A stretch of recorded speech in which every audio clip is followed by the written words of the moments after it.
set in Crosby, of all places. Always been the perfect place for a thriller. Crosby, it's good to see that Gilly is finally obliged with a bit of, I've got like a walk-on part or something at some stage of proceedings. We are joined here by Gareth Roberts, by Lizzie Doyle, and by Adam Smith, and there is 4 of us on this tour live. There is Andy Heaton over there, and we have the sum total of 0 Champions League final tickets between the 5 of us. Gareth, there isn't a fair way to do it. There isn't a right way to do it. It'd be nice if UEFA gave more tickets first and foremost, and it'd be nice if they didn't do a ridiculous neutral ballot themselves. That I don't see how that helps anybody. Yeah, the neutral ballot's weird, isn't it? And then also, the amount of tickets that end up in corporate hands never feels quite right. For me, there should be a romance around football, and it should be, there should be more opportunity for fans to go. And certainly the most loyal fans, the fans who've shown loyalty to the club and haven't just jumped on and decided they fancy a European Cup. But this is the second one I'll miss now, which is, I'm not feeling good about. And what if you'd have told old version of me that would happen, I wouldn't have believed you, because it didn't used to be like this. I mean, I might sound like one of them old fellas, but it didn't. If you went the games and you had a season ticket, then chances were that you'd get one. But as you say, there's always someone somewhere who's not happy about how you do it, is the other thing to say. But it all boils down, it all rolls down from how you wait for do it in the first place. I mean, what's this ground holding? 90,000 or something, or thereabouts? 80, I think. But yeah, it's not short. It's not short of seats. It could just be 30 and 30, for God's sake. And it's Paris. It's a big European capital. It's a place that should easily be able to host an event like this, and I'm sure it'd be fantastic for everyone who's out there. But yeah, I can't help but feel a little bit bitter about it. I mean, one of my mates has messaged me there saying, like, it does feel, leave a bitter taste in your mouth when you've spent all this money for all these years following Liverpool. And what did he say? Some fella from Amherst Shanks who's got a bog deal with UEFA gets a ticket over you. And you take his point, because it doesn't feel quite right. And UEFA and all the organisations at the top of football was trotting out all this stuff about fans, weren't they, during lockdown, and saying how grim it was that we weren't around and how we make the game and all this. Well, a lot of true fans, big fans that go regularly, fans that sing the songs, all of that, they won't be there, and that's shite. It is indeed. We'll move past it, though, and we will get on to talking about what we got to see on the ground the other night, Adam, when Liverpool came up against Aston Villa. It was one of those games that, if things happen different, if the same things happen but in a different order, then everyone feels, or would have felt at the time, quite differently about it. When I watched the game back, in amongst all this, I wouldn't have done it if I wasn't doing this job, to be crystal clear. But when I watched the game back, Adam, I was like, I don't know what I was ever hugely concerned about, but I would say I spent 90 minutes of the 97 minutes that were played absolutely terrified. There was probably only about the 7 minutes after we scored to make it 2-1 where I wasn't. Yeah, I think in some ways I might be the wrong person for you to have come to on this, for the simple reason that I have internally accepted that City are winning the title. I did before the game. I did as soon as we dropped points to Spurs. If I'm honest, I think I did well before that game anyway. I kind of internally did that. So I was able to watch the match against Villa in a much more relaxed way, because I just was like, the result of this makes no difference to where the title's going to go. The only thing I wanted was for us not to be feeling negative heading into the cup final. So I didn't have the same set of kind of nerves and concerns and worries as maybe you did and maybe other people did. Largely because when City only take 1 point from the next 2 games, Adam, I just want you to know you're not allowed to celebrate it. I'll look a fool. And let me be clear. Like, I am not in any way, shape, or form diminishing what Liverpool have achieved this season with that attitude. Like, this is a phenomenal football team. I love them to bits. I'm so proud of them, and I honestly, genuinely, in my heart of hearts, think we're going to win the treble. So I'm kind of fine, and I'm absolutely fine with that. Especially when you consider that there's all the conversations around Manchester City, around where the money comes from, etc., that we can have that just make me feel better. Because I honestly think in the years to come, history is going to look back and there'll be a big old asterisk next to all of their achievements. And I'm absolutely fine with Liverpool doing what we've done. Unbelievable that we've gone toe-to-toe with them yet again. We're the only ones that are doing it. It's incredible. I love this team. I love this manager. I love these players. And I've just kind of, for my own mental health, I think, just kind of gone, well, they've done it again with the title. Fine. They're turning it into the Bundesliga, whatever. I just, I love the get. I'm so sorry, being distracted by the comment from Mitch coming up on the screen there saying Robbo looks like a sexy Steve Jobs, which frankly is doing Steve Jobs down in my opinion. But anyway, he's dead. That is true. You're sexier than he looks now. I'll give you that much. So yeah, I just think I wasn't that. I just found myself in the match not being that bothered, but desperately wanting us to win so that we weren't getting into the FA Cup final on the back of, drop points after drop points. That would have just been really frustrating. Lizzie, they start the game and they concede the early goal. For me, it's a phenomenal equaliser. And what I mean by that is there's a lot of attitude, I think, in the equaliser. They then show what you could describe as patience. You could maybe say was a little bit blunt. It depends on your point of view. They may well have felt themselves they were picking the moment. But as soon as they went 1-0 down, it's, again, when you watch it back and you don't just live it in the ground in the moment, what you see is Liverpool are absolutely flinging everything they've got and making that 1-1 as quickly as humanly possible.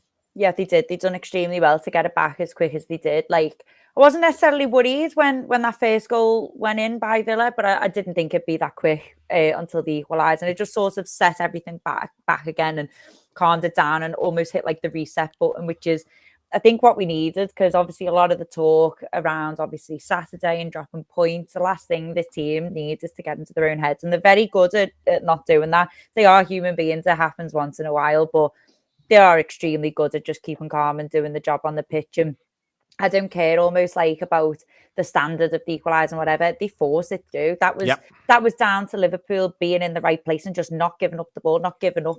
And I thought it was a great time to get an equaliser, and I was really comfortable going in at half time at 1-1 as well. I think it was a really decent sort of score to go in at a half time because, like you've said, Neil, on countless occasions, I completely back this team when it gets to half time and to either turn things around, maintain whatever it is they need to do.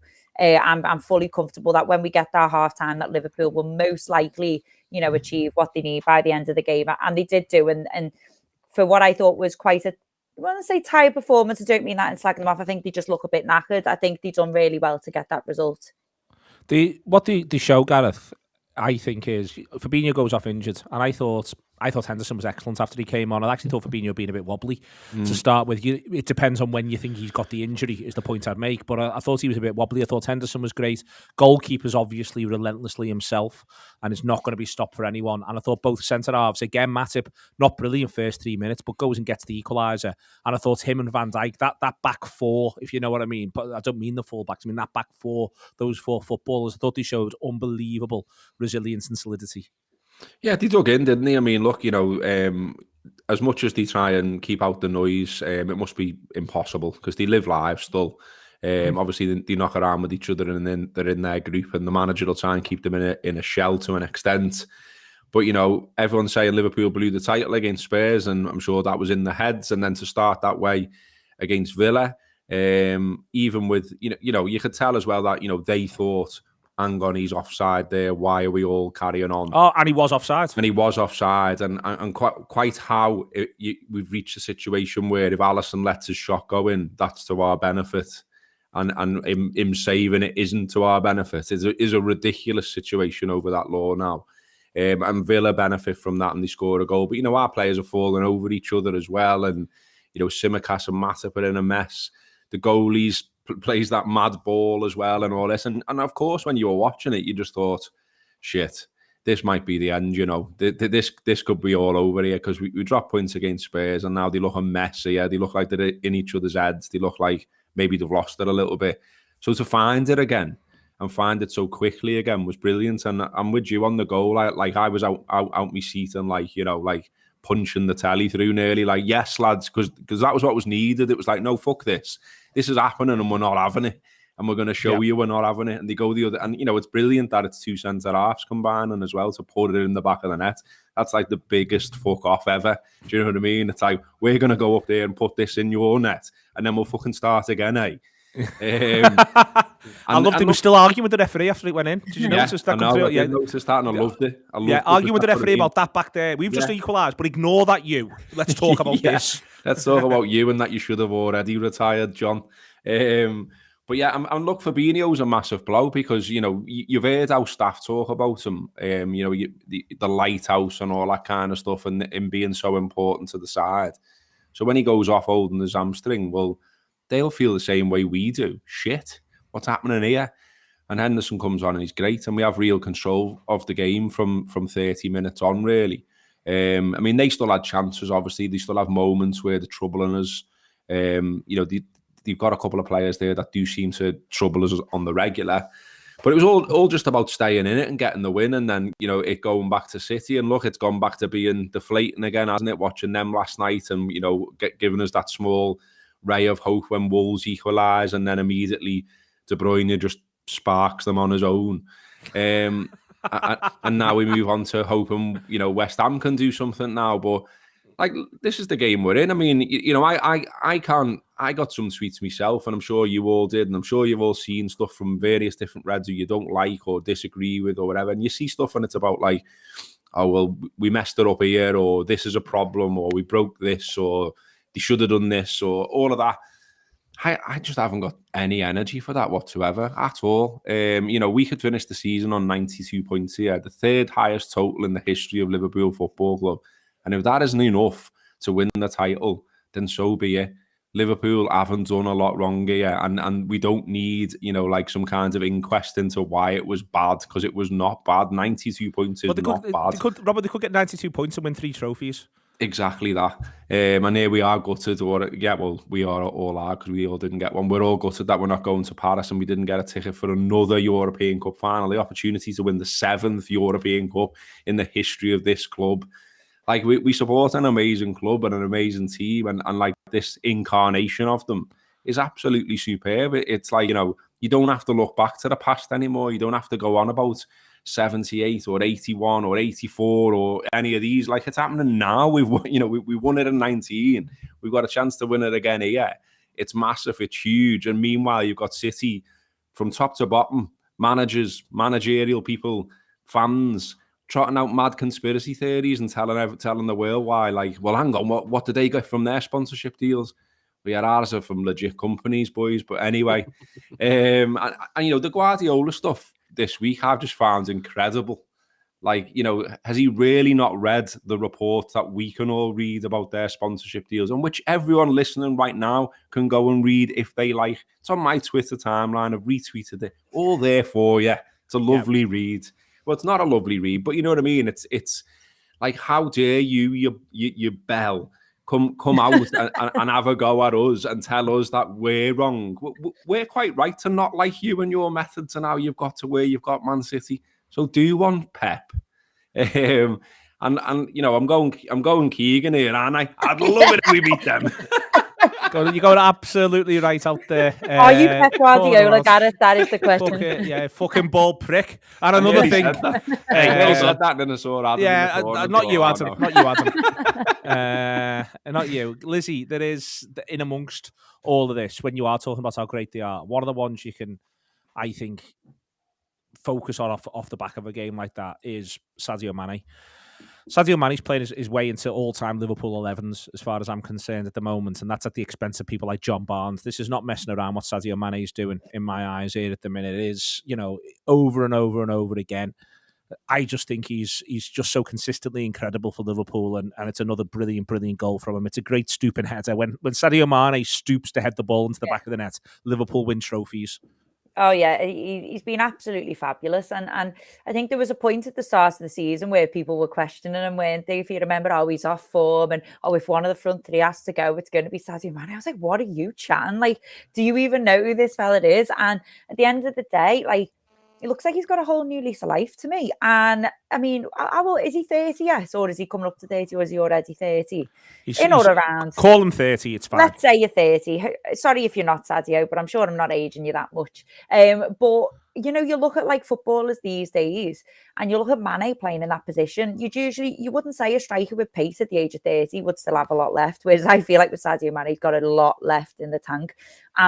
He's having sort of like the football of his life since he first started and was that pacey left winger. This is the best football I've seen him play, I'd say, for a good couple of years now for Liverpool, and feels like he's only getting better, and he's an absolute case. And I remember there was always this conversation with Bobby Firmino about how do we, you know, get a backup for him, this, that, and the other. I remember, God, this is the weird old producer in me. I remember when John done the quiz program. Oh my God, what's it called, Neil? Bonanza. And he sent You're the only person who does remember it, Lizzie, but go on. He sent it to me and he said, I'm looking to do this. Who is the most like Bobby Firmino in the league by stat? And loads of people went for like Jesus and stuff, and it was Sadio Mane. And look at what he's proven now. Like he's a world beater, and no wonder all this talk around Bayern Munich's coming in. To be honest, it's probably quite flattering, but I'm hoping it's in a way to just push us to get this contract over the line. In terms of your looking ahead, Adam, to games coming up against Chelsea and against Real Madrid, I think there's a lot of positives in Diogo Jota's second half. I think he's looked a little leggy at times, I think, in the last few weeks. I don't think Liverpool are as tired as their press in general when people are saying I thought the Reds looked tired there. I always think it's a little bit overstated for one or two. It's perfectly legitimate if they are at this stage of the season. But there was a lot of time where Jota was carrying this team earlier in the season, and I was concerned about him physically, and I still am a tiny little bit, but I thought second half there against Aston Villa, I thought he looked more like an all-round footballer who can contribute in the massive games we've got to come.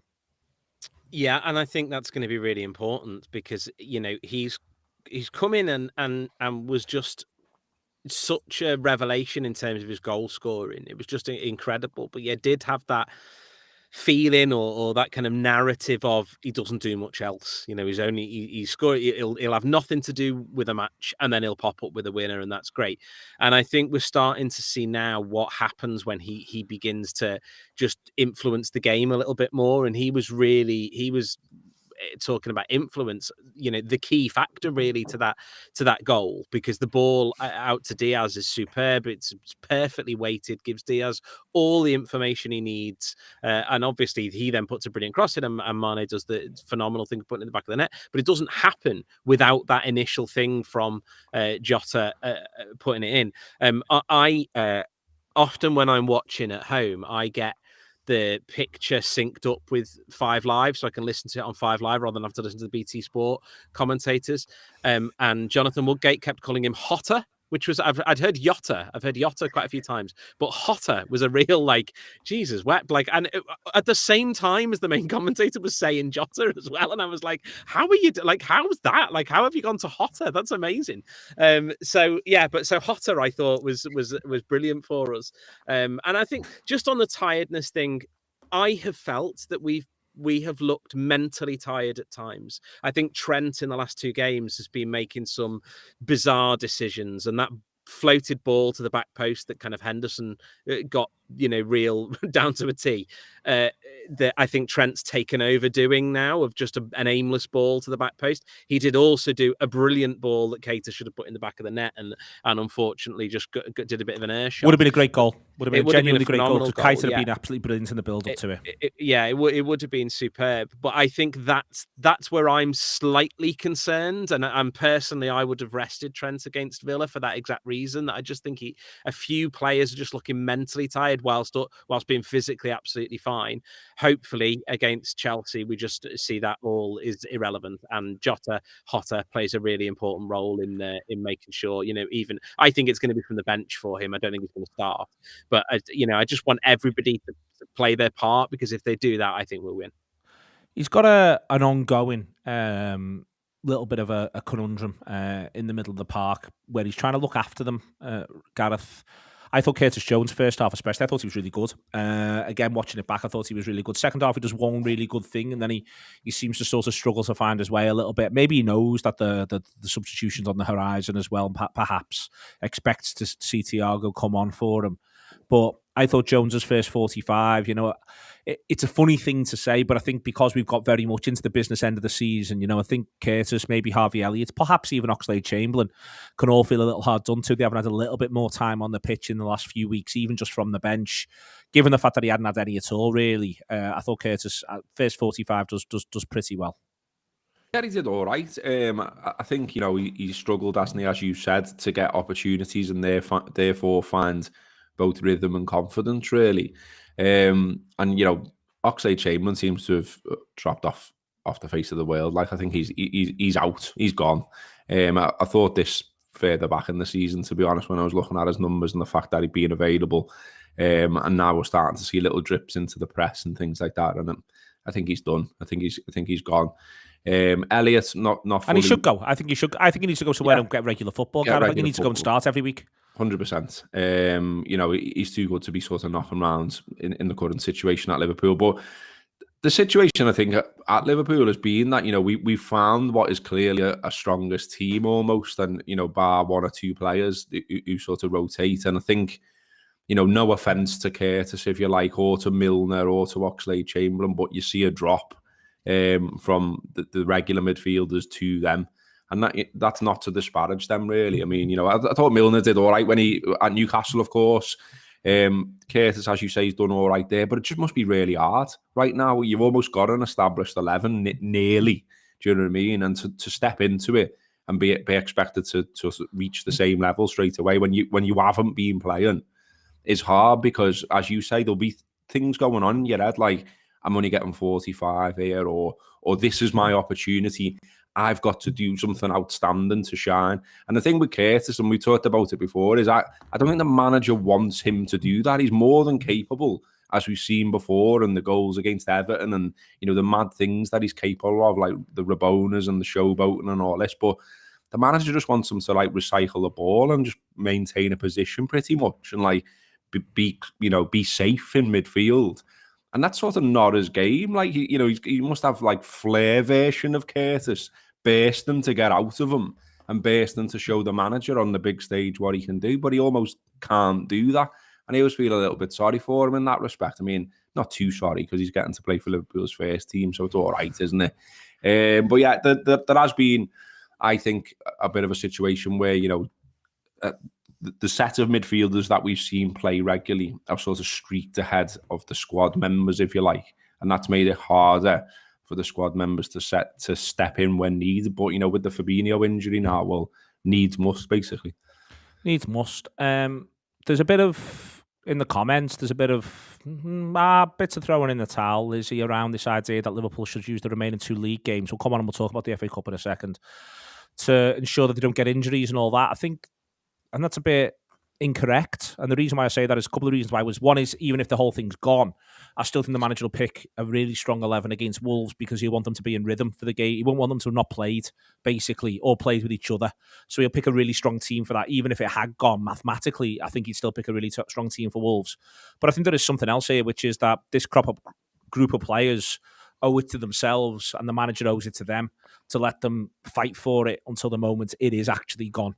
I don't think, I think that you've got this whole team believes in the power and the magic of football. So the idea that there's some sort of sober, grey-bearded, stroked reality that they've got to adhere to, a little bit of grey there, Rob. Well, not too much, mate. Get off your own back. Honestly, don't talk yourself down. Let others do that. They've got to back themselves to the absolute hilt. They can't be talked down by others themselves. They've got to go all the way. Oh, they've got to. And this is a group of players that want to play probably every minute of every game. And that's why they've been so ridiculously good this season. Let them go and get the maximum amount of points that they can get. They deserve it. And if that's enough, then great. If it's not, then so be it. Like, I don't see a world where he's resting. I wouldn't call for that either. Whether, I believe it's done or not, I'm not Jurgen Klopp. But at the end of the day, while it's not physically done, while it's not actually done, why on earth would you do it? And I think I think because we've got this FA Cup final thrown in, maybe that's why a few people are saying it. Because if you look at it, we've got 6 days from Wolves to Madrid. Well, Wolves to the Champions League finals. It's a decent amount of time, and you, like you said, Neil, you need rhythm. You need to use that ahead of the final. You need to use that for all your best players. That Southampton game, I don't think it's to do with it. It shouldn't be for a throw in the towel. And to be honest, if it's a team like we picked at Villa or a bit like Newcastle, it's not as if we're picking the kids. These are bloody decent footballers that deserve to come in as and when needed. Southampton might be refreshed, but for that reason I've just used refresh, because we're playing in an FA Cup final. The kickoff's about 5 o'clock, is it? Yeah. Quite a late kickoff. If it goes to extra time, Chelsea's been a bloody tough game this season. Then you've got to go and travel Tuesday night all the way down to Southampton. Like, that will be a fairly big ask, but don't for any second believe it will be because Jurgen or anyone's throwing in the towel. It might just be because they need some fresh legs. And I would be pissed off, and I think a lot of people would be pissed off if he done that before it was done. Just absolutely no way I see it. Got to go all the way, haven't they, Gareth, at this point? All the way. Hammer it as much as they can. Not to be daft about Southampton, but there's an opportunity possibly to score some goals. If they score early, the most important thing is to get the points. But if they score early, you never know. That's what it's going to have to be. For me, there cannot be any backward steps, not least because it go against everything they've achieved so far. Yeah, and it go against the general, how the manager manages, how the players play. Like to suddenly start waving any kind of metaphorical white flag, it doesn't really feel the Liverpool way, to use a phrase that we once used to say. But it isn't, is it? I mean, while there's a possibility, however small it might be, and the percentages have gone down significantly last 2 games, obviously. But while there's a chance, you keep going and you keep trying to score goals. And look, if it could come down to goal difference, if there's a possibility of that, which there is, then try and score some goals then. Because why would you not want to give it all and just see what happens? That's all you can do. I don't like the idea of, if we reach this situation, well, that's when we give up now then.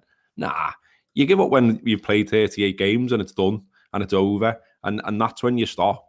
And I think the way they've been building up for, Trent talking the other week saying everything else that comes in the whole of the rest of the season is all about being in the competitions now. Like, this is what you play all season for. This is what you prepare all season for. And here we are, we're in them.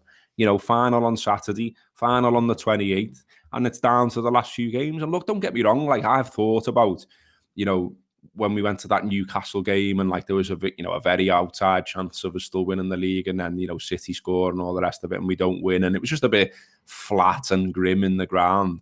And look, we're facing that prospect, of course, when we play Wolves on the last day. But nevertheless, we also face the prospect of, okay then, as I said before, likely the 3rd biggest total of points Liverpool have ever brought back. We face the prospect of being able to clap a team that's won the League Cup and the FA Cup and is in a European Cup final. So I don't feel down about it. I'm disappointed, of course. I had it in my head that when we chased that total right down, we were just going to win forever. Do you know what I mean? And it was just going to keep on going. And City would slip, of course, because you're a footy fan and you do this. This is what it's about. You tell yourself the next game something will happen. The next game they'll slip. The next game there'll be a problem. And as much as it really sticks in the craw to say it, you've got to give the actual footballers who play for Manchester City credit for the fact that they're able to keep going back to the well and they're able to keep on winning. And I do think, and people don't seem to like it because I tweeted something along these lines and got stick, as is the want of Twitter. But it does feel to me that they've got a thing over a lot of sides where sides don't really back themselves to get anything from it. You watch that Palace game against them, and Palace did, and it was brilliant to watch. And it was every time they got a sniff, they were off. They were hunting a goal. They were going for it. They backed themselves. I watched loads of sides against City, and it looks to me, as a Liverpool fan, with my rose-tinted spectacles on, that side don't back themselves that much to get something off City. And that's a shame. But that's because City have built that up and been that good of a side for so long. It's in heads, and that happens, and there's nothing we can do about it. And it's that. I think there's also something tactical they do, which is that they look after the ball. What they're happy to do is they let the opposition. So the opposition might originally try and win it, and then City just keep it for a minute, and they let the opposition then do a sensible thing where they go back and get set, and then City's attitude is right now we're going to pull you apart. And it's dead interesting because I think when Liverpool win it back, much of the time, not all the time, but most of the time, our attitude is right now we're going to try and score, and that just makes games operate a little bit differently. Whereas City, I think, are almost quite happy to say, go and say, we'll have it be a bit of a sterile contest for a couple of minutes, because if we make you be sterile, then what we can do is we can be getting ourselves ready for the next time we're going to try and get something from you. And I think I think that's there. And I think it's interesting you mentioned a side like Palace, who I think are sufficiently exuberant. They've got a lot of young players who just go, we're not buying into your nonsense here. We're just going to go and charge. We win it back. So as soon as we win it back, we're going to do that. And that's going to be our attitude. And I think that's, a side like Southampton does well against them this season, because Southampton are well prepared because of the nature of their manager in terms of the way he presses and all this, to say, all right, you're doing that for a minute, but we're going to find another weak link in a second. And I think it is a tactical thing as well in there. And it does make it look like, I don't like it when people say sides don't try against City. I think City work them really hard and then box them into areas where just exploding out of that area is really difficult. Last bit on this, Adam, before we go to bring Gillian, if people listen to this as a podcast, is that whatever happens from this stage, City and Liverpool, for me, the season, and people are terrified when I say this to them, next season starts on August the 6th.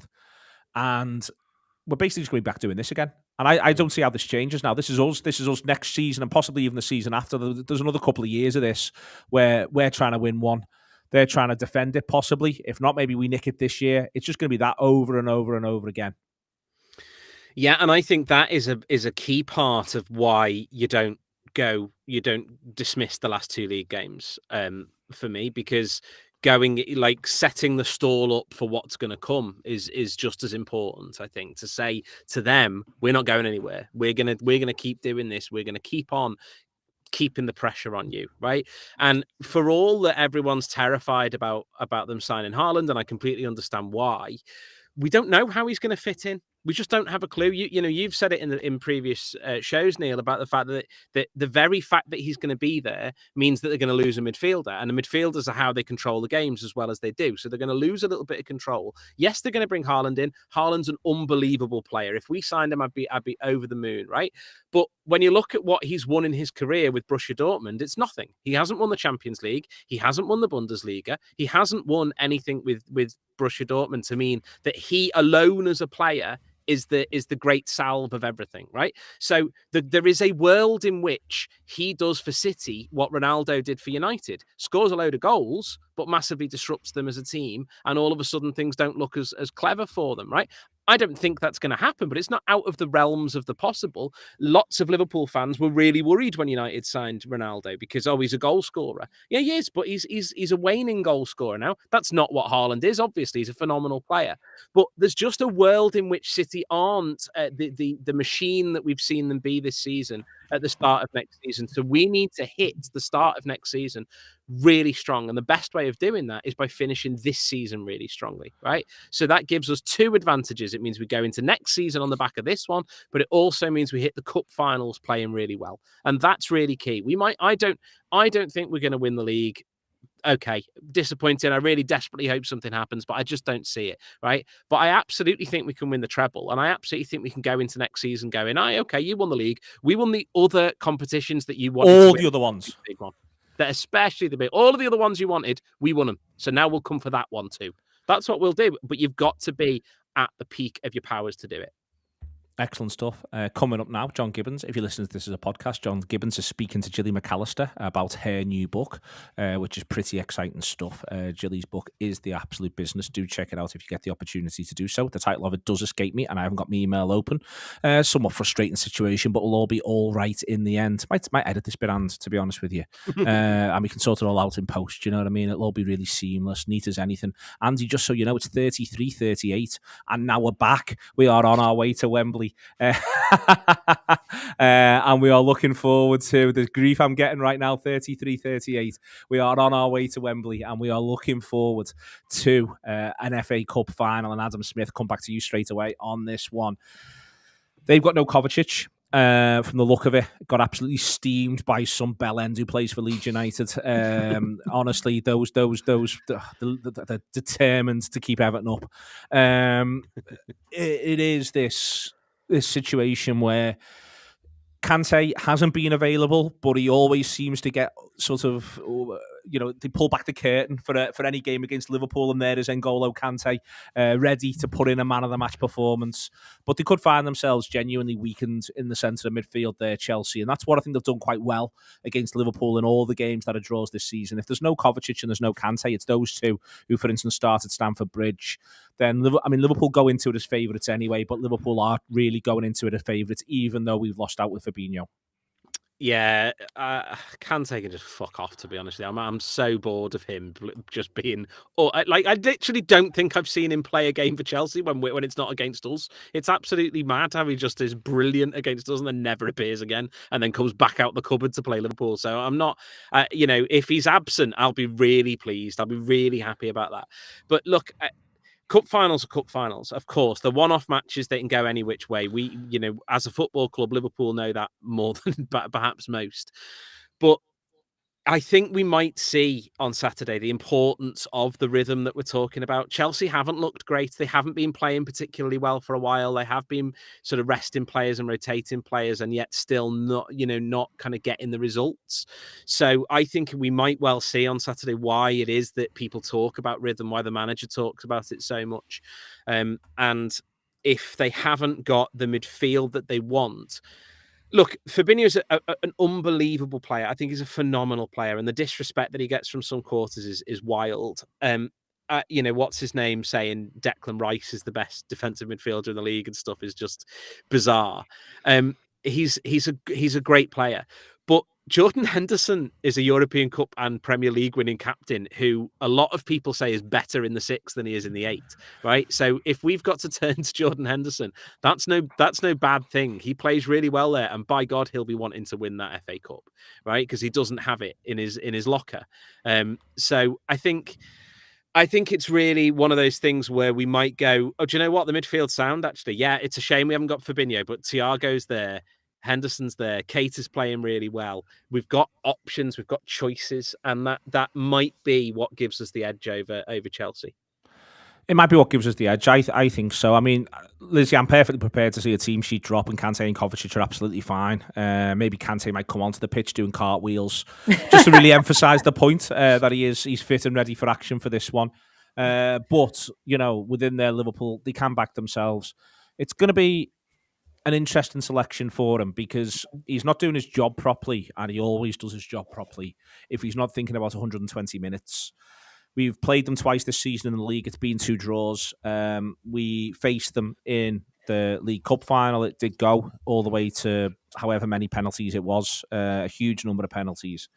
This is the reality of this fixture is people, I don't think, should get too carried away if he makes 1 or 2 slightly left field selections in the first place, because he'll be thinking, I've got 5 subs and I'm going to start using them from the 60th minute mark.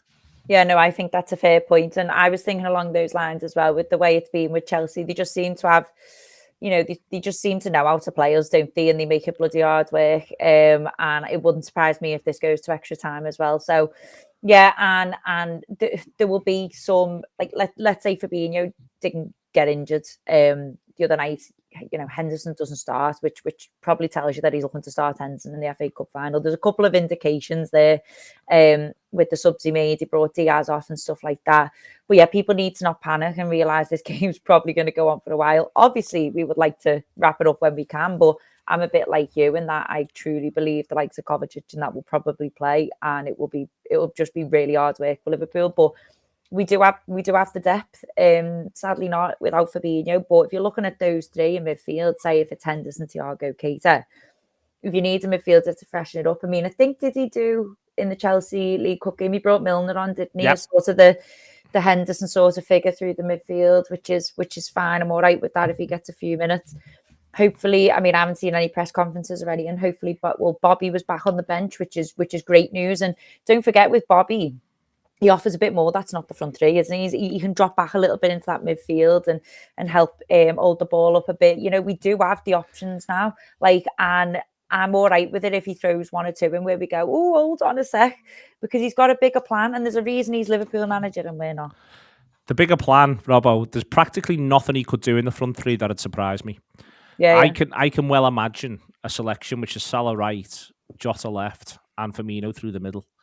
And he has the idea of him bringing the other 2 on 60. And if it's tight, we're going to devastate you. You know, if you're behind, we're going to break on you. This is the way this is going to work. Honestly, I think, you know, that the Jota, Firmino, Salah midfield forward 3 started Old Trafford in the 5-0. It's worth remembering. You know, there's loads and loads of things, and I'm just using that as one example. I think the manager could be, you know, I do think it will be a selection that raises eyebrows, is what I'm saying, and I'm really looking forward to eyebrows being raised. Not least because I think some of those eyebrows that are getting raised will belong to the touche. I mean, they've been really intriguing games, haven't they? But all 3 of them against Chelsea this season. I think they've been ones where if you weren't invested in them and you weren't a Liverpool fan, like you know, you would have enjoyed them. Yeah, you know, because they've all been proper contests, really. Even the one, you know, at Anfield, I know annoyed a lot of people because they go down to 10 men and all that kind of thing. I'll blink all I want, mate. Fill your boots like Didier, man. Double it down, Gareth. Blink more. What a weird comment to say. That I should stop blinking. And you've got to keep his eyeballs moist. So much now. You know, you're going to be so conscious of blinking. Stop breathing as well, mate. Or, but yeah. So they've all been intriguing games, and they've all been games that, you know, obviously draws, as you say. I mean, I think the League Cup final, you know, if you're a Chelsea fan, you're saying should have won that. You know, Mount hit the post, doesn't he? They have all the good chances in the game, and then obviously it goes to a penalty shootout, and that's hilarious how Fabinho takes his nice one for feature in that comment there as well. Just 2 sides of one coin, Gareth. Just like journalistic balance from me here. But yeah, so I'm looking forward to it in a way where it's like, obviously I don't care what happens, I just want Liverpool to win. But also there's a part of me saying this could be actually a cracking football match. I think there's loads of intrigue around it, full stop, because Chelsea have underwhelmed, given the money they spend, the manager they've got, the fact that the current European champions, you know, they've underwhelmed massively in the league. They've gone out to the European Cup, obviously, as well, and lost the League Cup final to us. So this is like their last hurrah, if you like.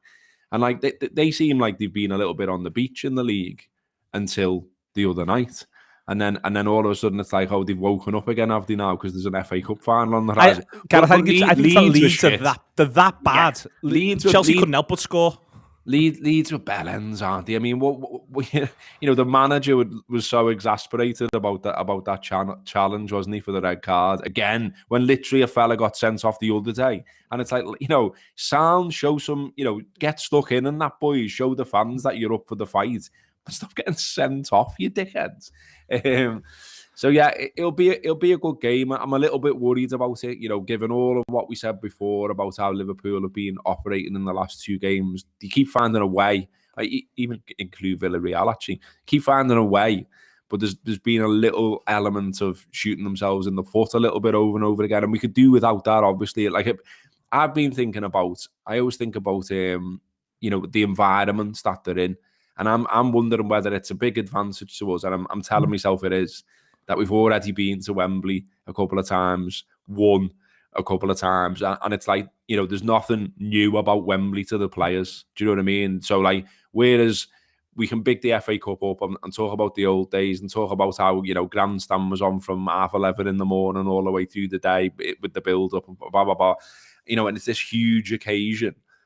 I think the manager's really easily able to play this down in a way, which sounds daft because it's an FA Cup final. But what I mean is, you've been here, you've won, you played City off the park already, you beat them in a penalty shootout. It's just Wembley again, lads, and you know that we'll have more fans than they will. You know that it'll feel like a home game again.